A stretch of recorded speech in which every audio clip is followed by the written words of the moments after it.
ahora vamos a ver los cambios en el envejecimiento del aparato cardiovascular. Entonces aquí ponemos los cambios principales que vamos a tener. Aquí la patofisiología de cómo terminamos con la relevancia clínica. Entonces vamos a tener una disminución del número de células que conforman el marcapaso. Vamos a tener una disminución del tono de los ventrículos, especialmente del ventrículo izquierdo. Vamos a tener una disminución de las fibras musculares que rodean al endotelio. Y vamos a tener una disminución de la sensibilidad de los vasoreceptores. Y en las arterias vamos a tener aterosclerosis. Entonces, ahora vamos a ver cada uno de estos. Ponemos, aquí está el corazón. Aquí está aurícula derecha, aurícula izquierda, ventrículo derecho, ventrículo izquierdo. Aquí está la aorta. Aorta, ponemos las ramas de la aorta. Aquí tenemos, este es el nodo sinoauricular y este es el nodo auriculoventricular. El marcapaso es el nodo sinoauricular, o sea, lo que lleva la frecuencia o el ritmo de cada cuánto se despolariza, o sea, se contrae el corazón, es el nodo sinoauricular. Si el nodo sinoauricular llegara a fallar, entonces el que toma el papel de marcapaso ahora sería el nodo auriculoventricular. Entonces, como marcapaso primario tenemos este que es el nodo sinoauricular, y si este falla, el marcapaso sustituto sería el nodo auriculoventricular. Ahora vamos a tener una disminución del número de células que conforman el nodo sinoauricular. Y si tenemos una disminución del número de células que conforman el nodo sinoauricular, el paciente puede tener falla del nodo sinoauricular, y esto se llama síndrome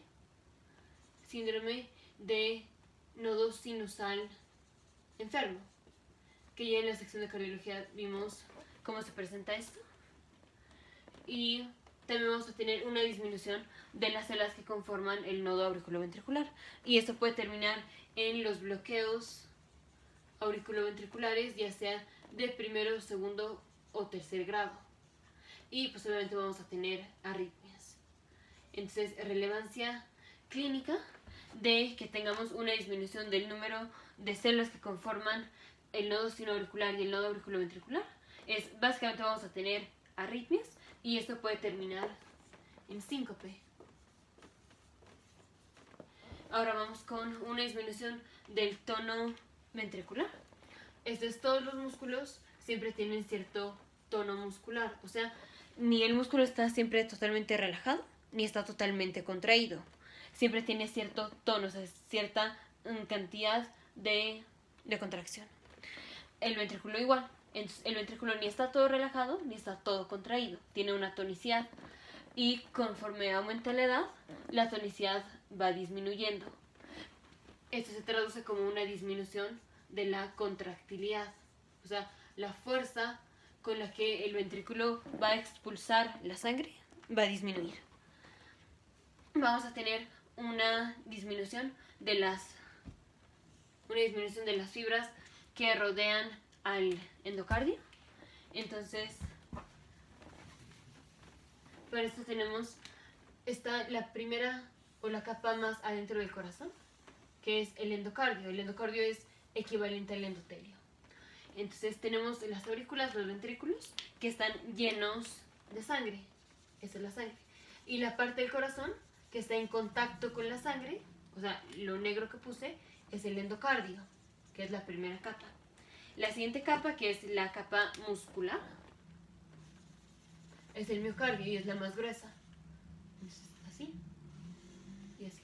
Esto como tal es el miocardio ventricular. Bueno, aquí miocardio ventricular, aquí miocardio auricular.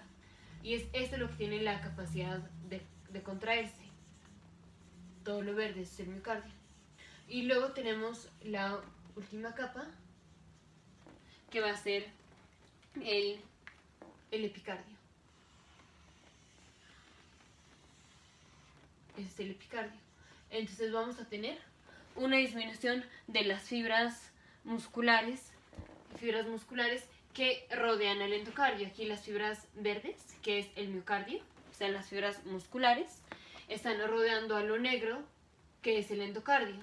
Y vamos a tener una disminución de estas fibras, o sea, pérdida muscular, pérdida de músculo cardíaco. Y esto también se traduce como una disminución de la contractilidad. Ahora vamos a ver disminución de la sensibilidad de los vasoreceptores. Entonces ponemos, aquí está el corazón, aquí está el corazón, aurícula derecha, aurícula izquierda, ventrículo derecho, ventrículo izquierdo. De aquí sale la aorta. Tenemos el tronco brachiocefálico derecho, que se divide en la subclavia derecha y la carótida derecha. Luego sale la carótida izquierda y luego sale la subclavia izquierda. Las carótidas se dividen en carótida externa y carótida interna. Aquí igual, carótida externa y carótida interna. Y esas van a dar al sistema nervioso central y las externas a la cara. Ahora, más o menos a nivel de la bifurcación de las carótidas, tenemos los vasoreceptores. Ahora, lo que hacen los vasoreceptores, cuando se estimulan los vasoreceptores, esto promueve tener una respuesta mediada por el parasimpático. O sea, estimulación de vasoreceptores termina ocasionando bradicardia, que es el efecto parasimpático en el corazón. Ahora recordemos que la presión arterial media, mean arterial pressure, es igual al gasto cardíaco, cardiac output o gasto cardíaco, multiplicado por la resistencia periférica total, total peripheral resistance, resistencia periférica total. Y el gasto cardíaco es igual a la frecuencia cardíaca multiplicado por el volumen latido, stroke volume. Entonces ponemos presión arterial media es igual al gasto cardíaco, pero dijimos gasto cardíaco es frecuencia cardíaca multiplicado por volumen latido, stroke volume, y todo esto multiplicado por la resistencia periférica total, total peripheral resistance. Entonces, aquí lo importante es cuando tenemos una disminución de la resistencia periférica total, o sea, por ejemplo, viene una vasodilatación. Si queremos mantener la presión arterial media constante, o sea, que la presión en el aparato cardiovascular no cambie, si disminuimos la resistencia periférica total, o sea, si hicimos una vasodilatación, la respuesta compensatoria es aumentar la frecuencia cardíaca. Aumentar el gasto cardíaco. ¿Y cómo aumentamos el gasto cardíaco? Al aumentar la frecuencia cardíaca. Entonces aumentamos el gasto cardíaco a través de aumentar la frecuencia cardíaca. Si aumenta la frecuencia cardíaca, aumenta el gasto cardíaco. Y si aumenta el gasto cardíaco y la resistencia periférica total se queda igual, disminuye, entonces la presión arterial media se queda igual. Entonces aquí lo importante es cuando tenemos que la persona pasa de estar posición sentada a pararse, vamos a tener una disminución de la presión. Y cada vez que late el corazón, aquí se distiende la arteria. Y la distensión de la arteria es lo que es sensado por los vasoreceptores. Entonces, mientras más distensión tenemos de la arteria, más estimulación de los vasoreceptores. Entonces, cuando el paciente pasa a estar sentado a estar parado, tenemos una disminución de la presión. Y si disminuye la presión, es menos distensión de la arteria que vamos a tener. Entonces, si dijimos, mientras más distensión, más estimulación de los vasoreceptores. Si el paciente se para, disminuye la presión, entonces disminuye la distensión. Si disminuye la distensión, entonces disminuye la estimulación de los vasoreceptores. Y aquí dijimos, estimulación de los vasoreceptores produce una respuesta del parasimpático, o sea, produce bradicardia. si aquí tenemos una disminución de la estimulación de los varoreceptores, esto es, tenemos una disminución del efecto parasimpático, o sea, una disminución de tener bradicardia, o sea, tener lo opuesto, tener efecto simpático, que es tener taquicardia. Entonces, la respuesta normal, cuando una persona pasa a estar sentado a estar parado, es que la frecuencia cardíaca aumenta. Pero aquí, conforme avanza la edad, tenemos una disminución de la sensibilidad de los varoreceptores. Esto es que los varoreceptores son menos sensibles a los cambios en la distensión de la arteria. Esto es que si el paciente está sentado o acostado y se para, pasa el mismo cambio, que es disminuye la presión y entonces disminuye la distensión de la arteria con cada latido, porque disminuyó la presión al pasar de estar sentado al estar parado. Pero como tenemos menos sensibilidad o menos capacidad de sensar ese cambio en la distensión de la arteria por los varoreceptores, entonces los varoreceptores no sensan que hubo una disminución en la distensión de la arteria. Y dijimos, una disminución de la distensión en la arteria hace una disminución del estímulo de los varoreceptores, o sea, promueve taquicardia. Eso fue lo que dijimos. Pero si los varoreceptores no están sensando la distensión o no están sensando la disminución de la distensión de la arteria, entonces no vamos a tener una disminución de la respuesta parasimpática y entonces vamos a seguir teniendo respuesta parasimpática y entonces la persona sigue con bradicardia o con frecuencia menor a la que tenía que haber tenido cuando se paró. Entonces, si una persona normal al pasar de estar sentado a estar parado aumenta la frecuencia porque disminuye el firing, disminuye la estimulación de los vasoreceptores, aquí la persona, como se hace menos sensible a los cambios en la distensión de la arteria, no sensa que hubo una disminución de la distensión de la arteria al pasar de estar sentado a estar parado, y entonces no deja de estimular a los vasoreceptores. Entonces se siguen estimulando los vasoreceptores y la estimulación de los vasoreceptores promueve bradicardia. Por eso la persona, conforme avanza la edad, que disminuye la sensibilidad que tienen los vasoreceptores a los cambios en la distensión, tiene riesgo de tener síncope relacionado a la posición. Y ya por último vamos con la aterosclerosis. Entonces, y esto lo vemos mucho más específico en la sección de patología cardiovascular, patología vascular. Entonces tenemos, aquí está la arteria y siempre tenemos lipoproteínas, que es como una vesícula que contiene lípidos y triglicéridos aquí en el interior. Y esta lipoproteína va a pasar a las capas del vaso. La primera capa del vaso es la íntima, la segunda es la media y la tercera es la adventicia.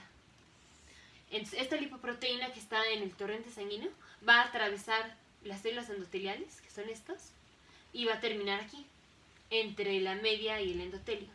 Se empieza a depositar y finalmente esto termina formando la placa de ateroma, que ya mucho más específico en videos anteriores vimos cómo se forma la placa de ateroma.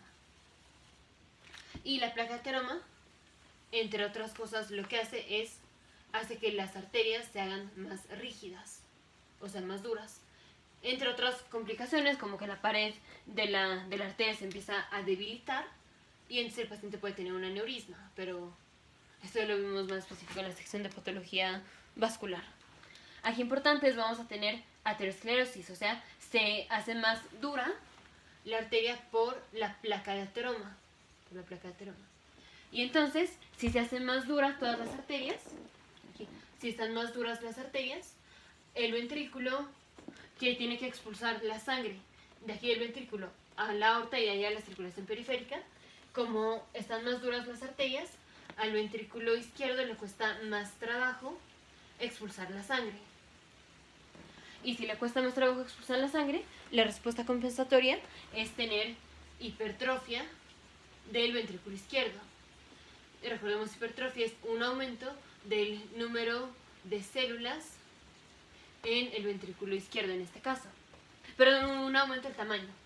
Un aumento del tamaño. Un aumento del tamaño. Porque el músculo cardíaco no se duplica. El músculo cardíaco no se duplica.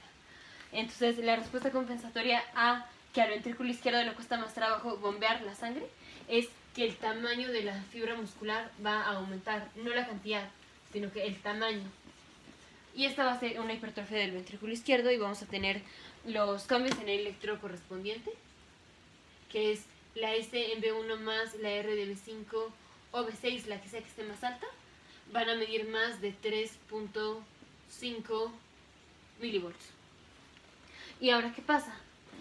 Cuando la sangre pasa de la aurícula izquierda al ventrículo izquierdo, va a chocar con la pared del ventrículo izquierdo. Pero ahora la pared del ventrículo izquierdo está engrosada. Está engrosada.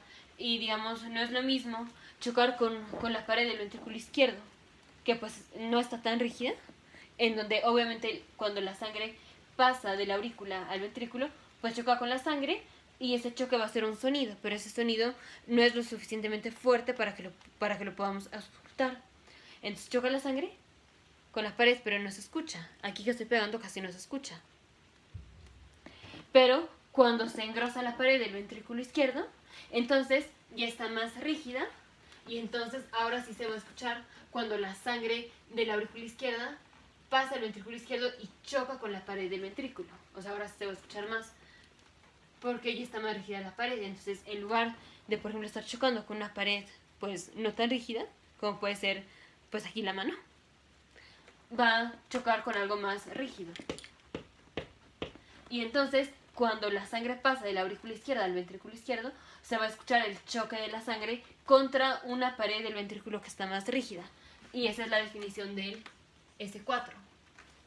Entonces, en la auscultación no solo vamos a tener el S1 y el S2, o el R1, R2, sino que también vamos a tener el S4 por la rigidez del ventrículo izquierdo en consecuencia de el endurecimiento de las arterias. Y obviamente, si está más rígida la arteria, pues el paciente va a tener hipertensión. Y si esto progresa, finalmente a la aurícula izquierda le va a costar trabajo pasar la sangre al ventrículo izquierdo. Y entonces ahora también vamos a tener hipertrofia de la aurícula izquierda, que se va a manifestar como ancho de la P en D2 mayor a 0.12 segundos en un electrocardiograma. Y recordemos que aquí, a la aurícula izquierda, drenan las venas pulmonares. Son 4. Si aumenta la presión en la aurícula izquierda porque le está costando trabajo pasarle la sangre de la aurícula izquierda al ventrículo izquierdo, entonces va a empezar a aumentar también la presión aquí en las venas, porque entonces va a ser más difícil que la sangre de las venas pulmonares pase a la aurícula izquierda, que tiene aumentada la presión. Y entonces, si es más difícil, va a aumentar la presión en las venas pulmonares. Y si aumenta la presión en las venas pulmonares, esa es presión hidrostática. Entonces, recordemos cómo está compuesta la pared del vaso. Aquí está la vena pulmonar y son células endoteliales. Y si aumenta la presión hidrostática aquí, el líquido se empieza a chorrear, empieza a pasar entre una célula endotelial y otra. Y se empieza a chorrear a los alvéolos. Aquí tenemos alvéolos. Entonces el paciente va a tener edema pulmonar. Pero eso ya es falla cardíaca congestiva. Entonces, cambios en el envejecimiento del aparato cardiovascular son disminución de las células del marcapaso, que ya vimos que esto puede terminar con síndrome de nodo sinusal enfermo o bloqueo auriculoventricular de primero, segundo, tercer grado, o arritmias, que esto puede terminar en síncope. Disminución del tono ventricular y disminución de las fibras musculares terminan en una disminución de la contractilidad. Disminución de la sensibilidad de los vasoreceptores termina en un riesgo de síncope relacionado a la posición.